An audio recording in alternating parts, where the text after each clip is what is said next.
Hello and welcome to the British Esports Association Championships for the Overwatch League.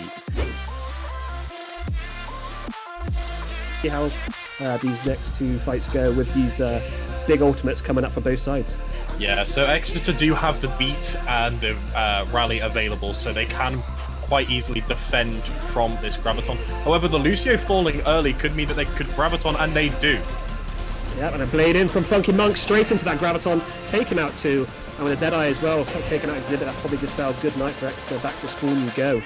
The Genji Blade available, they should be able to contest quite early. Nice shatter straight out of that grab as well, and the blade coming in takes out Exquisite on that Reaper, and a pin from Dizzy Dwarf is taking out a few as well. Magic Gnome doing some work as well, and it just looks like Steelers are just not able to kind of push their way to point. Shuriken's cleaning up, and round one goes over to the side of the Steelers. Funky Monk on this Genji. Into the back line. It looks like there was a pin out there from Dizzy Dwarf, unable to follow that up with anything, but Exhibit going down without his bubble. He had no protection there and was unable to kind of keep himself alive. Exquisite State going down as well. Ghost Dog having actually field day on this Zaya, takes out a further three, and another one. Just absolutely dominating. This Funky Monk must clean up. Very dominant. And it's just with the Genji Blade. Does find two, but is going to get locked up in that Graviton. And you can't reflect an energy beam. It is going to fall very, very quickly from that. So we'll just see this rotation now. So they do have the Lucio speed boost, as we have spoken about. And are going to be able to speed to point and force the Reinhardt to commit. The Reinhardt knocks off, though. And Dizzy Dwarf as well throws in the shatter while he's in the air. Oh my goodness, fantastic charge from Exhibit. Managed to take out two with that charge. But the Zarya is going to pop her bubble, Examinate and Exhibit are going to fall, but that's your fight loss. You seem to get a little bit split going into that fight there, and it looked like their DPS weren't quite on the same page as the tanks and the Zenyatta. All kind of on different locations as we see both Graviton Sturs coming in. Transcendence from the side of Exeter, though, is probably going to keep them up, and a fantastic Blossom, plus an extra kill from Exquisite, and another one. They do take Nepal here. Very, very dominant performance coming in from both sides at times, but this is what I wanted to highlight. Ghost Dog on this Zarya, very, very dominant. Just look at the tracking, just following these players around. These right clicks putting in the splash damage, able to take out two with one. But this is, how I said, that's the 4. There's 5, and they did actually clean the Reinhardt, so I was right. It was a 6k. If they can have the desired effect, looking at Exeter's first push. Yeah, Exeter's shield get a little bit low early there. Exhibit just trying to manage it as best as possible, but an early pick from Ghost Dog again on that Zaya, and Dizzy Dwarf cleaning up a couple more himself. Is getting the pops in that he needs to kind of ensure that he doesn't die in the front line there, and poor Exquisite just stuck in the corner of that room, trying his best to not die. Use that rally in their own. That's not good. That's not something that you want. But a big anti, and they're committing a lot of ultimates onto this backline here. Are able to find two, but with a high noon from Magic Noon, finding a third as well onto that Brigitte. It looks like it's that bit back and forth. Example just left on her own at this point on the cart. And they has that high charge, but it's going to be reset. So in another round, so they are going in 2-0.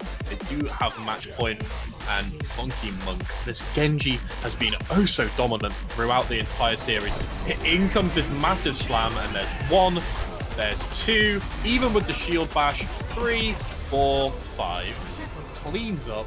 Very, very dominant Genji performance, and I think Funky Monk and Ghost Dog are having a competition.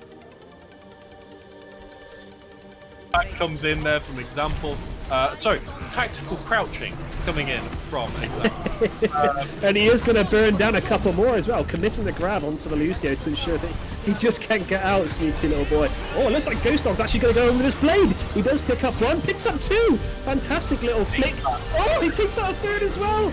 Is he going to clutch it up? I'm not entirely sure if he will, as Ghost Dog commits the grab as well, but it's just not enough, and they are going to... Steelers taking the map quite convincingly towards the end there. Well, I say that. It was very, very back and forth. For example, with the play of the game. Fantastic stuff on the Zaya. So it's going to be example on the Zarya cleaning up. So something that we haven't seen from them so as much this game, but actually very, very strong performance. This looked like a completely different Exeter coming into this game. He played extremely well on the first map, getting a 5 or 6k. And then on Hollywood, like I think you said on Mirror Attack, did he even die? I'm not sure he did even die once. Really cleverly playing, not overextending, and keeping himself alive so that every fight he has that high charge. So I think that's what made quite a lot of difference in each of the fights. So that's mine. Yeah, I'd 100% agree. Ghost Dog was...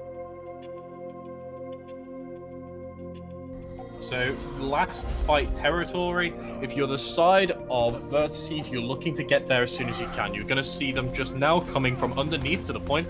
But now that beat is possibly what's going to flip this point forward.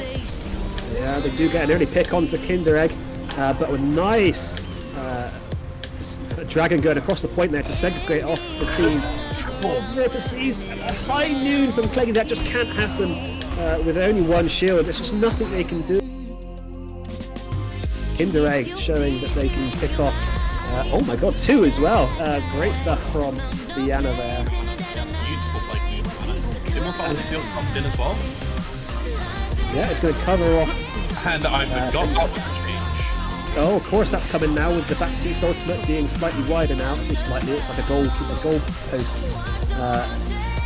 Yeah, fantastic stuff. Like the amplification matrix, or as some people like to refer to it, window, or as it will kill in this play of the game. The Baptiste Jumbotron, which we might as well call it now, allows him to take out the Pharah fairly convincingly. The Molten Core stopping the advance coming through, but we aren't going to see the hammer kill, unfortunately. But something I really want to highlight, especially coming in from White Gamer Girls, is the tank line. Ice Storm making the adaptation over to the Wrecking Ball compared to the off tanks that they were playing last time. It's put so much pressure and segregating off the front line from the back line. Jumping at the top of Paramecia, who has eventually gone down. Harley picking that one up. Penwith unable to kind of provide any support with that. Oh, goodness, Cleggy having an absolute field day.